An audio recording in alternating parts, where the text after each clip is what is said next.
There was an advertisement in a London newspaper 100 or so years ago. It was by this man, Sir Ernest Shackleton. And Sir Shackleton wrote this, and I quote, "Men wanted for hazardous journey, small wages, bitter cold, long months of complete darkness, constant danger, safe return, doubtful." Now, you put that kind of an ad in the newspaper today, and you will get no one. You put that kind of an ad in the newspaper in his day, and he had literally thousands of men lined up around the block wanting to go on a great adventure to the South Pole. It's interesting when you look at how people may be eager and even willing in the right setting to give up everything for something that is meaningful. People have been willing to do that. Great explorers, great missionaries who understand that I have a purpose that is greater than my own comfort, that is greater than my own portfolio. But you know what? Our entire culture has shifted. How many of you know that we live, we eat, and we sleep in order to make enough money to retire when we're 55 so we can do nothing? We will sacrifice our children. We will sacrifice our integrity so that we can live in Sun City Grand.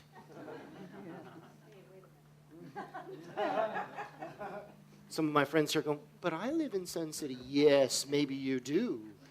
But do you have the attitude? I hope not. Because it's okay to retire. My dad's retired. But you know what? He retired so that he could work harder at something more important. That's what he did.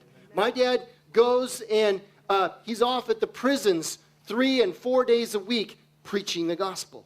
My dad has a round. I mean, we saw some of this. I mean, Denny's, Janet's Cafe, the Omelet Factory. He just kind of goes in a big circle. Goes to all these places for coffee so that he can witness to every single waitress and waiter. He even knows the cooks. It's a crack up. You go to Denny's. I mean, how many people go to Denny's and know all the cooks on a first name basis? But my dad just kind of wanders back there. "Hey, how are you?" Shaking everybody. Saying, "Let me give you a Bible." He's retired, which means it doesn't matter if he breaks the rules. You're not supposed to go in the kitchen.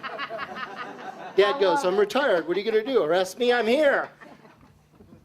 He's down at the beach passing out Bibles, standing there with a surfboard in one hand and dripping wet, passing out Bibles to everyone. "I want you to have this." That's the right attitude. You see, he's on a mission to invest himself. Honored to be his son.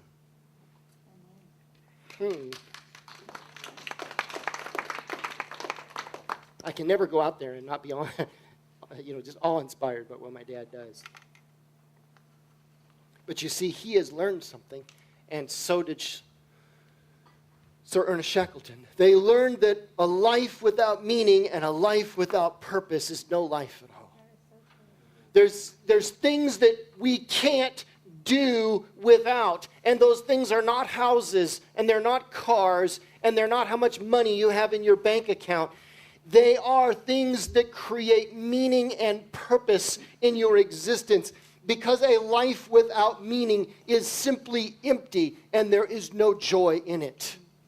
Amen. I have atheists that are relatives of mine, and I was sitting and talking with one of my cousins the other day about how empty and meaningless and hopeless it is to go over to their house, and how hard it is to go there because they sit around and commiserate about how miserable they are and about how miserable everything is. They have money in the bank. They're educated people, but their lives have no meaning. And the older they get, the closer they get to the end, which is inevitable. Even atheists, They may not believe, but they will die, whether they believe it or not. You can believe with all your heart, I'm going to live forever. You will not live forever unless you know him. Amen. And I look at that. I look at my cousins. I had an argument with one on Facebook. It's right out there in the open. You may read it if you like. How many of you read that little exchange I had with my cousin who's an atheist? He wanted to come after me. That was not a good plan. And decided to come after me and say, oh, you Christians are so narrow-minded. We can find a point to life. We don't have to believe in God. And I said, really? What point? Tell me what point that you have. If there is no God, if I am right and there is a God, then there is purpose and there is meaning in life. But if you are right and there is no God, then you are nothing better than walking fertilizer. That's it. And even that has no purpose, because whatever feeds on your bones also has no meaning and purpose, does it? You're not even good enough for fertilizer. You have nothing, no memory. It doesn't matter if you live a great life and do great things and explore and do all kinds of awesome things. It won't matter if there is no God and there is no life after death. Then you have no memory, no purpose, no meaning. It's all random. It's purposeless. It's indifferent. And I quoted Richard Dawkins, who says exactly that. And I said, so whatever point you find is no point at all. Is it? Silence on the other end. It's kind of interesting how quick they are to attack, but when you say, show them the truth, they just disappear. It's kind of like those guys standing around with a bunch of rocks, saying, I'm going to throw these rocks at this woman caught in adultery because we are right. And the Lord says, yeah, you're right. So the one of you that has no sin, you throw the first rock. And then he sits down and ignores them. And when he looks up, they're all gone. Because when you point out truth, it either motivates you or shuts you down. And what we have to understand, you see, there's a mistake in our culture. Our whole culture is wrapped up in the idea that if you get more stuff, if you get more money, if you have a better job, then you're going to find true happiness. Which is why when the lottery gets up to $100 million, there's lines out the door of people going to buy a ticket. Why? Now, quite frankly, if you win the lottery, please do not forget to tithe. I have no problem with that. I don't think there's anything wrong with winning. I don't think there's anything wrong with making money.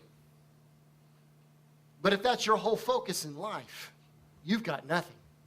You've got absolutely nothing. And there's people who believe that if I just win a huge sum of money, if I just get a big inheritance, something like that, then I can have a leisure life, and then I will find happiness. But isn't it interesting that the vast majority of people who win the lottery within 5 years are completely broke? The vast majority, statistically speaking, of people who win the lottery end up with substance abuse problems and depression. Now, how in the world can you be depressed about having $50 million in the bank? Because you're going to find out like this man, Pistol Pete Maravich. This man here was the leading NCAA scorer. He was the first $1 million baby. Paid him $1 million to play basketball. He still holds the records. He believed this. He believed that if I am the best of the best of the best, then I will find happiness. Then I will find joy. And he was. He was the best that could be in that game. He was a great athlete. He was good looking. He had money. And he found out that his trophies just collect dust. He found out that his money did not buy happiness. And he found himself falling into alcoholism, depression. He became suicidal. And at the bottom, he's at the bottom, and he's going, I don't understand. I have everything. I'm the best that there is. I have all the money. I can have any female I want. I can have anything. Why am I down here? And it was through a friend who said, your life has no purpose and has no meaning unless you know the one who gave you life in the first place, and led him to Jesus Christ. And when he became a Christian, he found, he says in his book, all that I was missing. I found a life with purpose, and it was much greater than winning the next game. I found life that had meaning, and it was much greater than how many trophies I could win. But you know what's interesting about Pete? He was out playing a game, basketball, with some friends, a bunch of Christians. They were having a great time. And he stopped and he said, I feel great. He was just talking about Jesus and how I finally found it. I feel great. And then he had a massive heart attack and died. Just fell down, dead. 40 years old. I mean, no one expects that sort of thing. You're a professional athlete. You're at the top of the game. You do not expect this. You're rich, you're young, and you're dead at 40. But what did Pete understand? What did he learn? He learned that you can have everything that the world offers and yet have absolutely nothing at all. Amen. Without Jesus, you have no life. And I don't care what your profession is. I don't care what relationship you're in. See, there are plenty of people that will get out in the streets and they will protest with banners and flags that what leads to our happiness is a relationship or a physical behavior that we need to be free to do.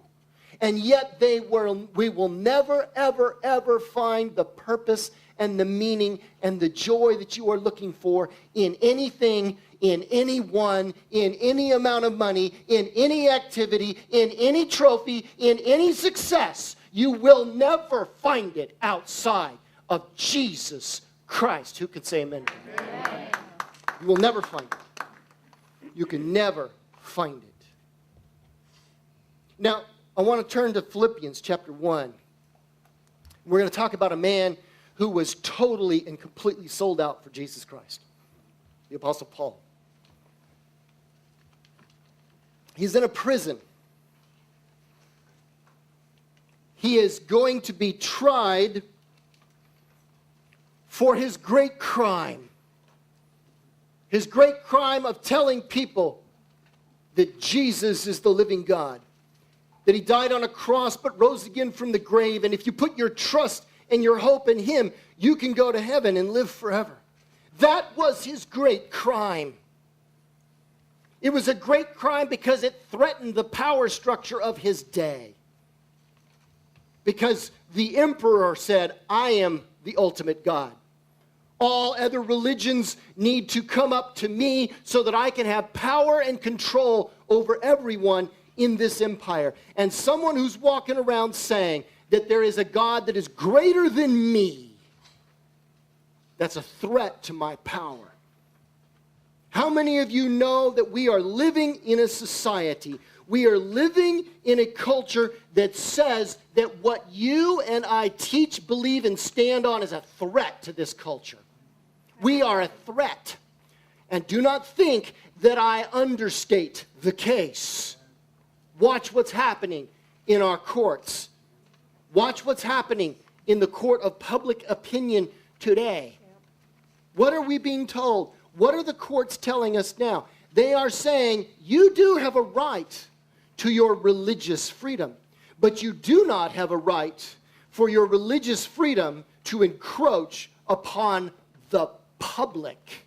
The public interest trumps your religious freedom. That's what the Supreme Court just said. Yep. Let me say that again. Let's be clear on what's going on in our country. Paul was facing the same thing. Christianity was a threat then, and it is a threat today. It is a threat to liberalism. It is a threat to immorality. It is a threat to the abortion industry, which is making billions of dollars a year on the deaths of children. We are a threat. And do not think that it's going to stop with court opinions. The days will come when, like the Apostle Paul, we will be in prison. Whether it's a prison of we can't do anything anymore, the prison of we've taken away our tax-exempt status, which is on the horizon. Yep. You think giving is a problem now? When people don't get a tax credit, watch how much they trust the Lord. And I mean that with all the sarcasm I intended.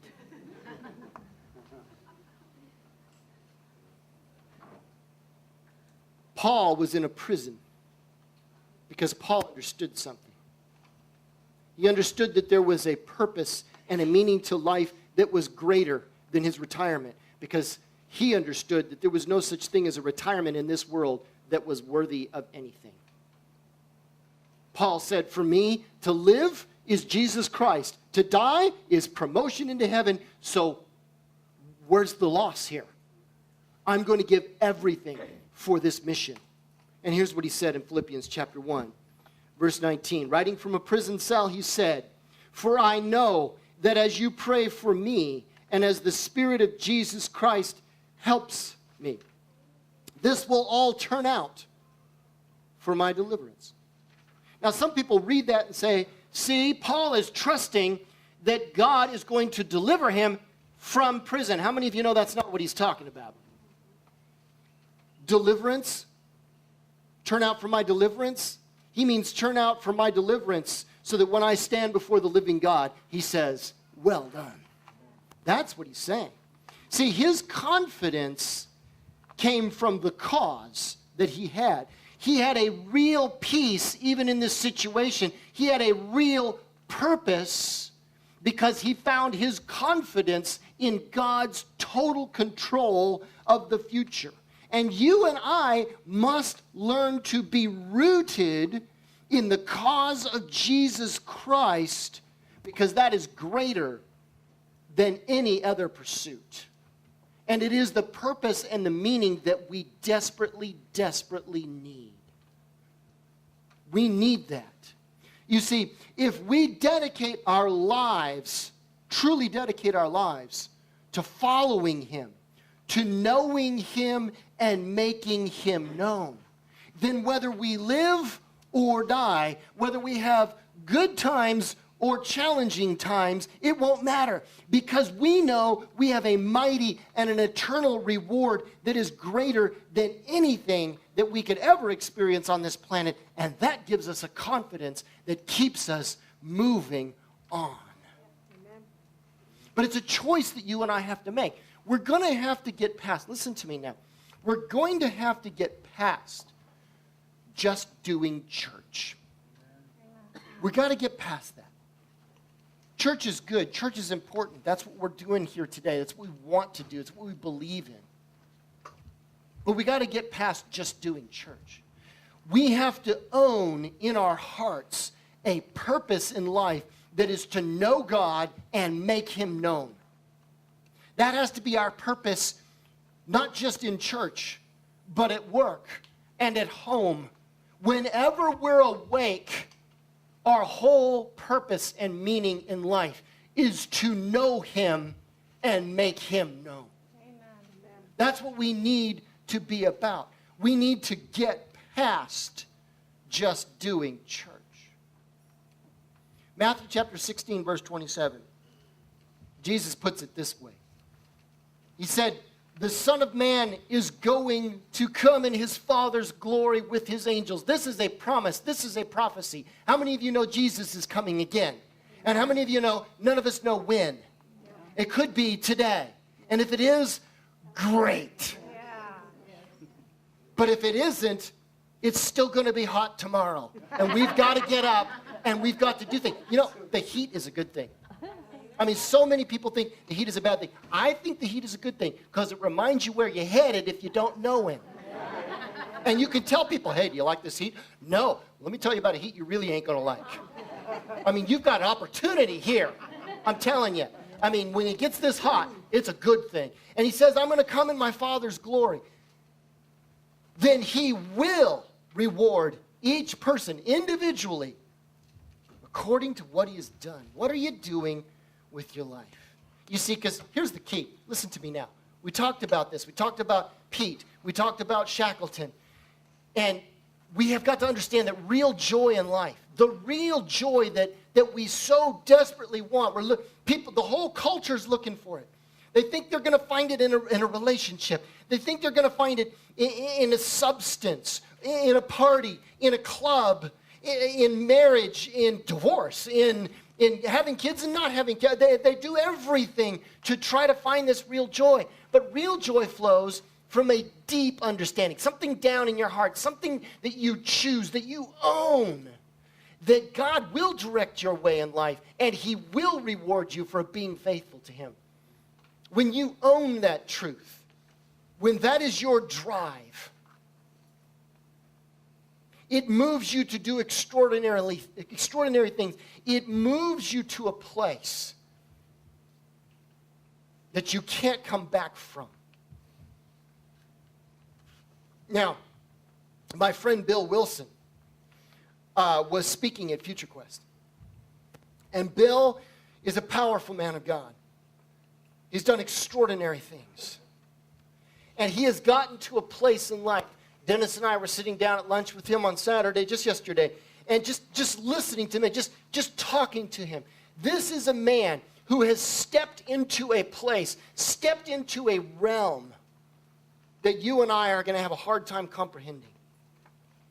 He just had quadruple bypass surgery in February, and I said, so, Bill, how you doing with this? And he looked at me and he goes, oh, I've seen worse. You've seen worse? Yeah. He's 65, just had quadruple bypass surgery, and he spoke 7 times this weekend. Starting on Thursday. He's going to be doing 2 services this morning and 1 tonight. This is a man who is sold out. And when I said, so how long are you going to keep doing this? And he said, till I'm dead. That's Bill. He's rather direct. You see, Bill has been stabbed 3 times. He has a scar on his cheek from where he was shot in the face. He's been thrown off of a building. He's been beaten for the name of Jesus Christ in 20 different countries. This is a man who has stood on street corners against gang members and people with guns and knives who hate him and want to kill him. And he says, bring it on. This is a man who has sold everything he has. There is no such thing as retirement. He does not own a home. He doesn't own a car. He has given absolutely everything for the cause of Jesus Christ. And when you meet someone like this, you walk away and you go, oh, who am I? What am I doing? Because he looks at you and he goes, what else is there? What else is there? What do you want me to do? Go sit on a porch somewhere and wait around? I got stuff to do, and I don't know how much longer I got. Let's get busy. Let's go. He's flying out tomorrow for Ohio. Next week, he's going to Africa. Africa. He was talking about, yeah, I got lost on my way to Mozambique. You did? Yeah, he says, but it's not much worse than New York City, so don't worry about it too much. Okay, brother. I mean, this is a man who's totally sold out. He understands. He gets it. And when you hang around him, it gets you moving. It gets you motivated. Or you just want to get away. Because there's no gray area with him. He's not going to pat you on the head. It's let's go. Let's go. That's what Paul's saying. Check it out.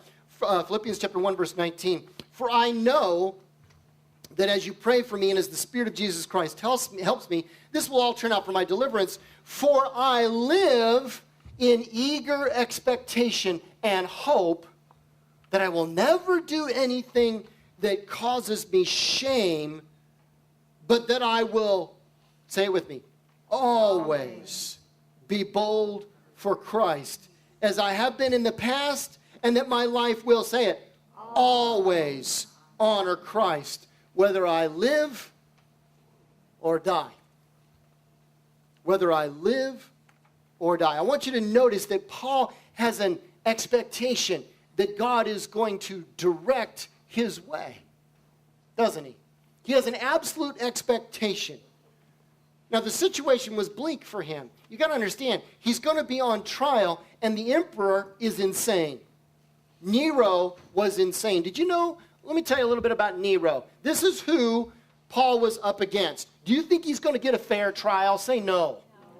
Because Nero was insane. In fact, his nickname was the Beast. And what Nero would do, no kidding, is he would take slaves, have them chained up, and he liked to play the Beast. And he would wear a lion's skin. I am not making this up. This is real history. And he would play, he would pretend, and he would rush out, and he would literally bite them with his own teeth on the neck until they died. He liked to play the Beast. This was a man who killed people for the sheer joy of watching them bleed.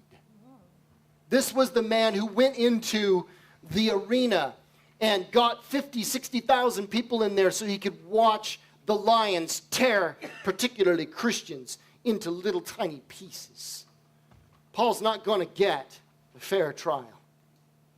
He's the leader of the people that Nero hated the most. The Christians who said, Nero, he's not a god. He's insane. People who are willing to say that, he's the leader. And yet Paul was confident, even upbeat when you read this. Now, he wasn't confident in his own faith. He wasn't confident in his prayers or even the prayers of the Philippians. He was confident in two things. Let's take a look at this. He was confident, first of all, in God's ability to release his favor into Paul's situation.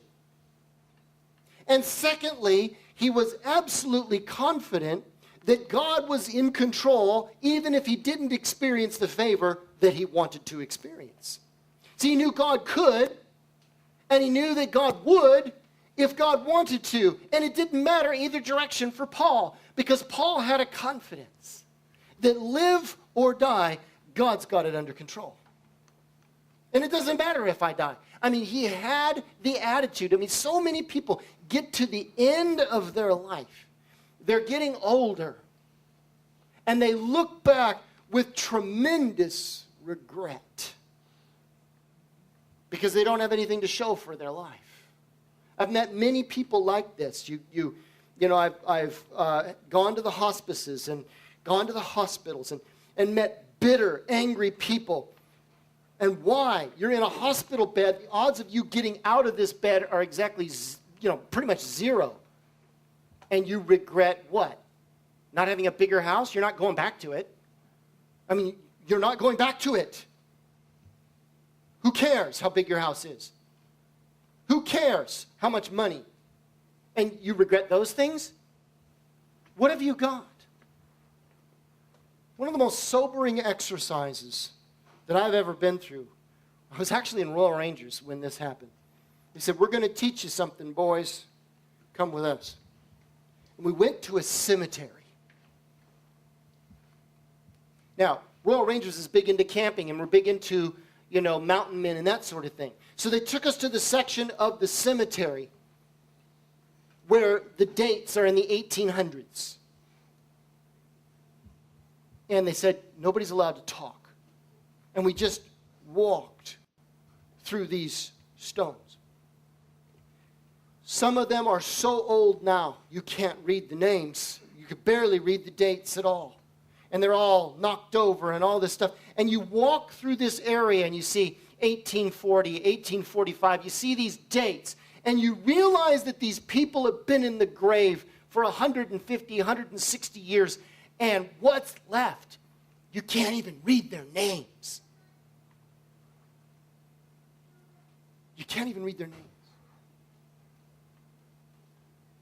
And that's when our commanders were sitting down and saying, listen, boys, everybody ends up here. Not some people, all people. They all end up here. And rich, poor, explorers, not explorers, do great things in the world's eyes. It does not matter. The houses that people were willing to kill for, that were mansions in those days, are now in the ghettos of Phoenix. Those were the mansions. Now they're in the hood. Isn't that right? So if your life is not completely wrapped up in Jesus Christ, you've got nothing. Now that takes faith. It takes faith to believe that God is real. It takes faith to believe that if you dedicate your life to following Him, to knowing Him and making Him known, that He will reward you in the end and that your life will have a meaning. Hebrews 11:6 puts it like this: without faith, it is impossible to please Him. But he who comes to God must believe that He is and that He's a rewarder of those who diligently seek Him. And that's the second key we really need to master. Real joy flows from a faith in God's control over every situation, regardless of how God does or does not directly intervene in a situation. See, that's what Paul was saying. It doesn't matter if God intervenes and I get off the hook from this trial that I'm facing, or if I end up dead, because for me to live is Christ, to die is gain. He understood this. He had a faith that God had control over every situation. That's where his joy flowed from. It didn't matter where he was. And if you want real joy in life, you need to own that truth. Philippians 1:21. For me, living is for Christ and dying is even better. I mean, that was his attitude. To live is Christ, to die is gain. It's another translation. Yet, if I live, that means fruitful service for Christ. He could have wrote, yet if I live, that means another cruise. Better golf score. But he didn't put that. He put, if I live, that means fruitful service for Christ. And I really don't know which is better. I'm actually torn between these two desires. Sometimes I want to live. And sometimes I long to go and be with Christ. Because that would be by far better for me. But it's better for you if I live. I am convinced of this. So I will continue with you so that you may grow and experience the joy of your faith. He was more interested in seeing the people grow. Then when I return to you, you will have even more reason to boast about what Christ Jesus has done for me. See, Paul was confident, but he also had a cause that drove him. It defined him. It gave him meaning. Even in being jailed, even being tortured, even facing death, his cause was Jesus Christ. That's what drove him. That's what motivated him. Now listen, the world knows this.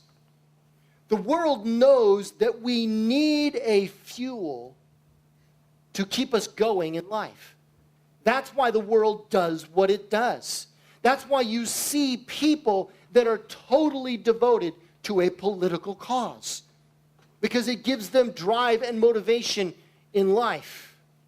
And without it, everything seems meaningless and empty. So they live and they eat and they sleep a political cause or a political person.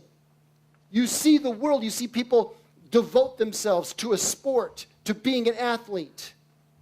You see people devote themselves to a job, to almost anything, to try to find some kind of meaning, to get past that emptiness. Again, I go back to the atheists. And I know these people, they're my family. I know them well. And there is no joy in their lives. There is no happiness in their lives. They just sit around and get drunk. And the drunker they get, the more obnoxious and mean they get. And they treat each other horribly. And then there's always tears, and somebody's being abused, and somebody's doing the abuse. And then there's after that, there's I'm sorry's, and then puking. And I'm going, this is your life? They get around every weekend to do the same thing over and over and over again.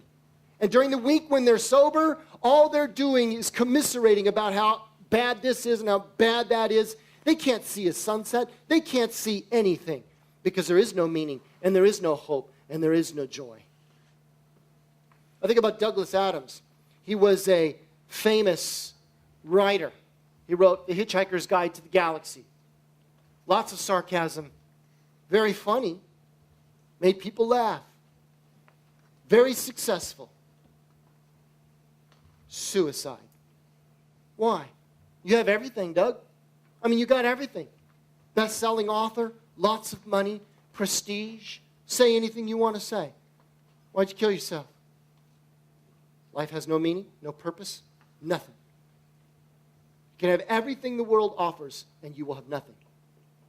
But Paul understood a purpose and a drive in Christ. I learned this the hard way. I used to have an obsession with this stuff. Drum corps. I lived for this. This is the Santa Clara Vanguard Drum and Bugle Corps. It's a picture in 2011. This is one of the finest drum corps in the world. And I used to work with these guys. And you got to understand how hard we worked. It's summertime right now, so I'm thinking about DCI because the World Championship Tour is going on as we speak. And I still follow the scores, and I'm still a fan. But I remember the horrific hours. Drum corps is famous for how much we would practice. We would get up early in the morning, have something to eat, and be on the football field to start rehearsal. Listen, guys, I remember rehearsing for 16 hours. I remember playing my instrument to the point where my lips are split and I'm blowing blood out of my spit valve that you see on the end of that horn right there when we're clearing out the horn.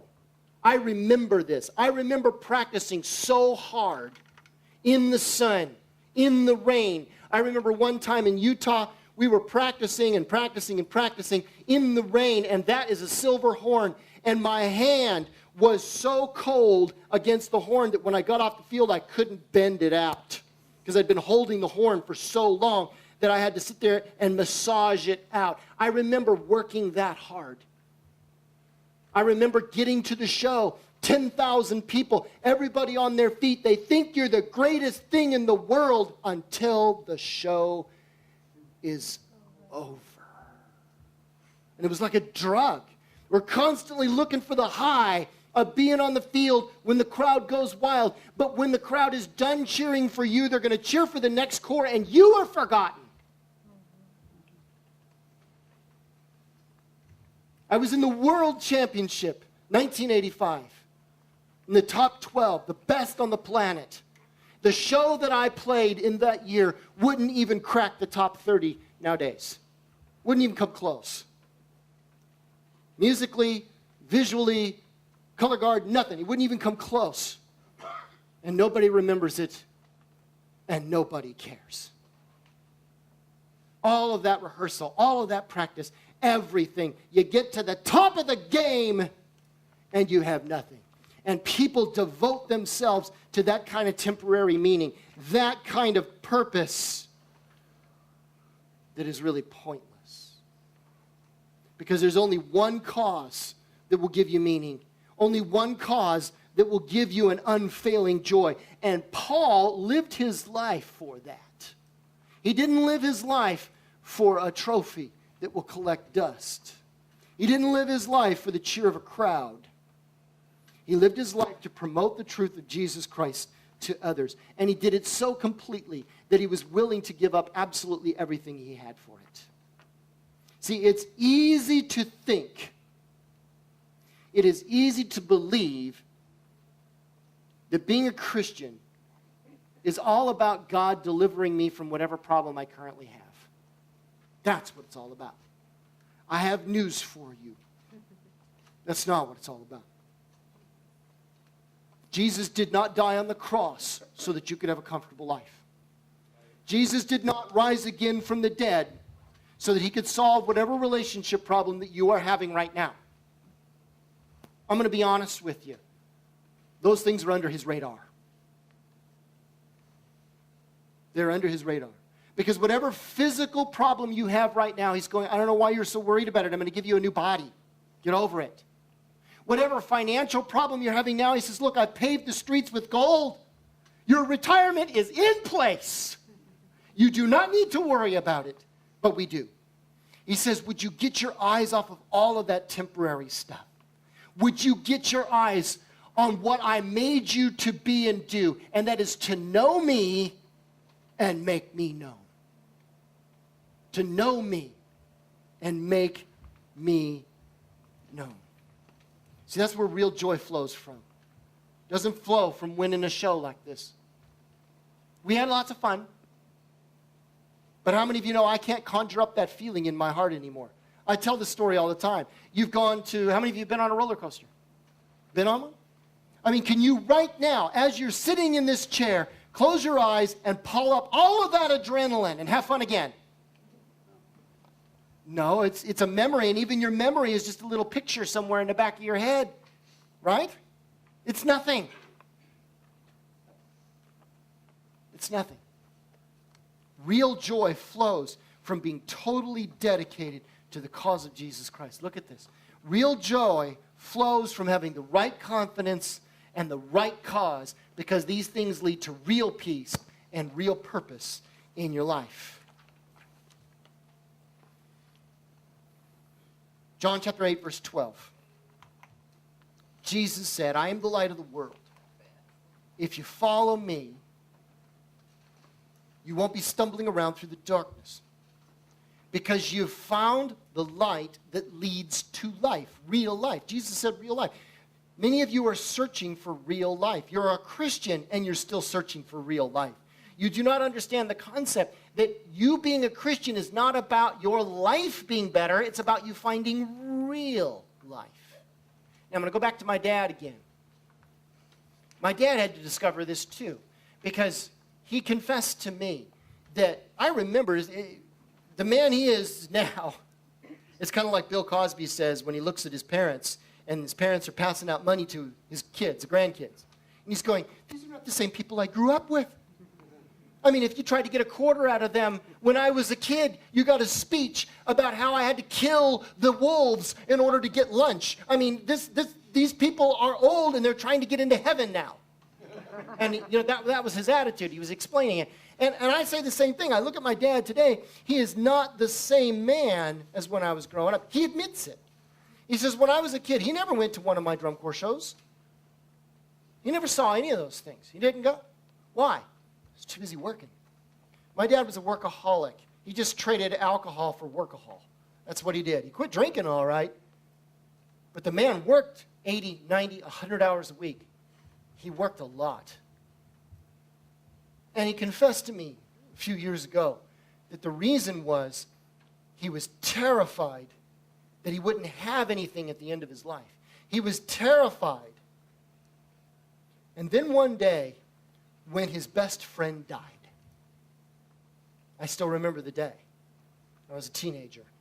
My dad's best friend died. He was a disaster. I can count on one hand how many times I've ever seen my father cry, and this was one of them. He was a mess. And that's when it hit him like a ton of bricks, that every single thing his friend had fought for was gone. In an instant. Unexpected. And then he went, why am I doing this? Why am I sacrificing my kids and my wife and everything for what? And he started to change. He began to realize that I must invest my life in something that's eternal, in the living God, in promoting him and knowing him. And my dad began to find a joy. You guys met him. Isn't he the happiest guy you've met? Sitting around talking about everything. He loves life. He was not like that when I was your age. But he is now, because he has a joy. And all he wants to do is tell people about Jesus. He'll drive you crazy, because that's all he wants to talk about. He doesn't care if you're a waiter or a cook or a homeless guy. It doesn't matter. He's going to tell you about Jesus, because that's the purpose. He found a drive. He found a meaning. And it gave him a joy like I've never seen. He's the happiest guy in the world. He wasn't always this way. Incredibly generous, because he found the ultimate cause. If you are a Christian, you need to really take hold of this truth. God really is in control of your life. He really will reward those who diligently seek him. And you got to get your eyes off the temp. You got to get it off what's temporary. You have to. Or you will never find the real joy and the real meaning in life that you're looking for. Yesterday, Dennis and I were at a luncheon. Let me call the band. We were at a luncheon for the bus ministry at Foothills. And we were watching a video of them picking up these children from the apartment complexes and bringing them to church.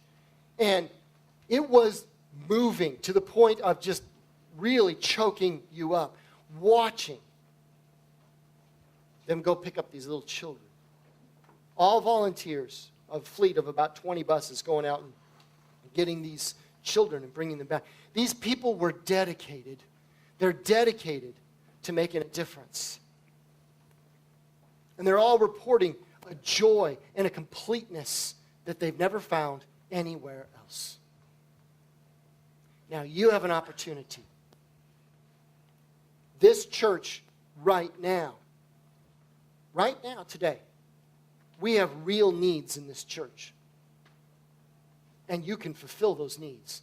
And when you fulfill the needs that this church has, you will find a purpose. Why? Because the needs that we have lead to people knowing Jesus Christ. And when you dedicate yourself to that purpose and that cause, then you will find the joy you are looking for. Right now, today, did you realize that more than 80% of the people who will become Christians do so prior to the age of 12? After the age of 18, the percentage of people who will become Christians is under 20%. So where should we put our focus? But we need people right now in our children's ministry. But so many of you look at that as a chore. So many of you look at that, oh, I'm not gifted there. You know what? Nobody's gifted there. They're children. They're going to crawl all over you. They're going to barf on you. They're going to do those things because they're kids. Nobody's qualified. But we need you. They need you. And I saw these guys, testimony after testimony, standing up here going, yeah, I didn't know but I'm driving the bus and I'm picking up these kids and they're melting my heart every time they get on them. Yes, they will. We need you. This church needs a bus right now. We have children that would be here if we had someone to go get them. You may talk to Pastor Paul today. We need at least 3 more Royal Ranger leaders right now. Royal Rangers changed my life. We have boys that need your help. We have little girls right now. We have an Impact Girls Ministry today, 4:30. We need more leaders. Why? Because we only have enough for this age group of girls. There's a lot more than that going to this church. We need your help. We need more cleaners here at this church. We need you after church today, and we need you on Saturday. We got 2 people, 3 people trying to do this. It's not enough. You can give yourself to a cause. And I will say like Shackleton, low pay, say none. Hard hours, uncertainty of your survival. And a purpose and a meaning that my master himself will reward you for. Let's pray.